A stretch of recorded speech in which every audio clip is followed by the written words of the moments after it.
কাতার প্রবাসীদের জন্য 2026 সালের শুরুতেই বেশ কিছু গুরুত্বপূর্ণ এবং ইতিবাচক তথ্য পাওয়া যাচ্ছে। কাতার এবং বাংলাদেশের শ্রমবাজার নিয়ে যে বিভ্রান্তি তৈরি হয়েছিল তা নিয়ে সরকারিভাবে স্পষ্ট বার্তা দেওয়া হয়েছে।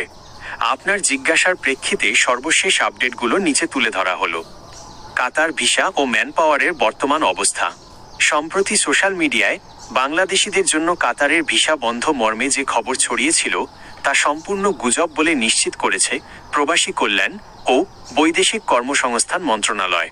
ভিসা চালু, কাতারের লেবার মার্কেট বা শ্রমবাজার বর্তমানে স্বাভাবিক রয়েছে। বাংলাদেশ থেকে নিয়মিতভাবেই কর্মী কাতারে যাচ্ছেন। ম্যানপাওয়ার ক্লিয়ারেন্স বিএমইটি, যাদের কাছে বৈধ কোম্পানি ভিসা আছে তাদের ম্যানপাওয়ার ক্লিয়ারেন্স বা বিএমইটি স্মার্ট কার্ড পেতে কোনো বাধা নেই। আপনি নিয়মিত প্রক্রিয়ায় আবেদন করতে পারবেন। 2026 সালের নতুন সুযোগ। কাতার সরকার 2026 সালের জন্য তাদের উন্নয়নমূলক কাজে দক্ষ শ্রমিকের চাহিদা বাড়িয়েছে।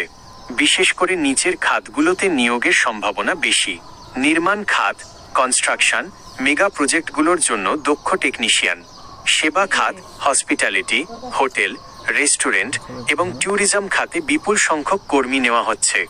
ড্রাইভিং ও লজিস্টিক্স, ডেলিভারি ও হেভি ড্রাইভারদের ভালো চাহিদা রয়েছে।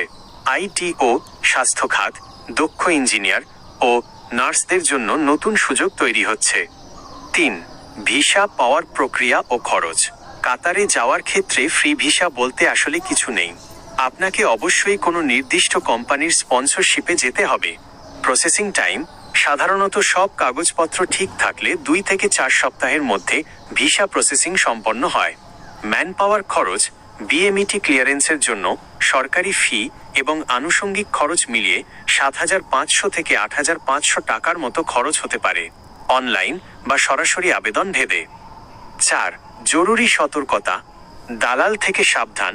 কাতারের জন্য কোনো টাকা লেনদেনের আগে অবশ্যই আপনার ভিসাটি হাইয়া পোর্টাল বা কাতারের অফিসিয়াল সাইট থেকে যাচাই করে নিন। দক্ষতা বৃদ্ধি: কাতার এখন অদক্ষ শ্রমিকের চেয়ে স্কিল্ড বা দক্ষ কর্মীদের বেশি প্রাধান্য দিচ্ছে।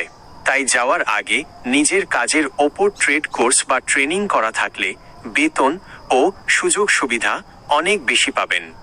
বিশেষ নোট: আপনি যদি ইতিমধ্যে কোনো ভিসা পেয়ে থাকেন তবে সেটি অনলাইনে চেক করা হয়েছে কি না নিশ্চিত করুন। আপনি কি আপনার বিশেষ চেক করতে চান, অথবা নির্দিষ্ট কোনো কোম্পানির অফার লেটার নিয়ে সাহায্য প্রয়োজন? জানালে আমি বিস্তারিত তথ্য দিতে পারি।